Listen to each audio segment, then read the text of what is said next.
saat hujan turun tanpa henti, saat air menelan bumi yang kami cintai. Rumah tenggelam, jalan hilang, harapan pun ikut karam. Di tengah gelap malam, kami hampir hilang tenaga dan haluan. Namun dari jauh terdengar kabar, sebuah tangan datang sebelum fajar. Malaysia menghulur simpati, walau kami bukan keluarga sedarah. Di saat negara lambat menoleh, merekalah yang tiba awal dengan hati yang jujur dan bersih. Dalam derita yang memagut jiwa, ada cahaya yang datang menyapa, membawa harapan, membawa nyawa. Di saat kami hampir putus asa. Terima kasih Malaysia, di tengah banjir kau hulurkan tangan pertama. Saat bumi kami tenggelam, kau hadir dengan cahaya yang menenangkan. Budi yang kau beri takkan kami lupa, dari hati Aceh yang luka.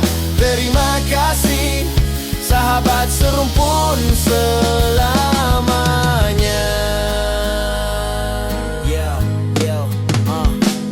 Bukan sekadar bantuan yang datang, tapi keikhlasan yang terasa sampai ke tulang. Di wajah sukarelawan yang memikul beban, ada senyum yang menghapus resah dalam cobaan.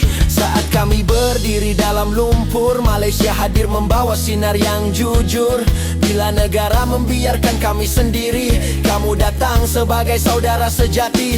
Dalam bencana yang menelan damai, kamu menunjuk bahwa kemanusiaan tak pernah mati. Terima kasih Malaysia, di tengah banjir kau hulurkan tangan pertama. Saat bumi kami tenggelam, kau hadir dengan cahaya yang menenangkan. Budi yang kau beri takkan kami lupa, dari hati Aceh yang luka. Terima kasih sahabat serumpun selamanya.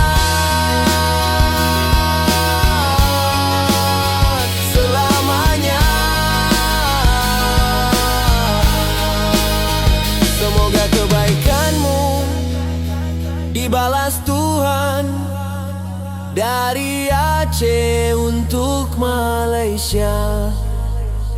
Kami simpan namamu dalam ingatan. Terima kasih Malaysia, di tengah banjir kau hulurkan tangan pertama.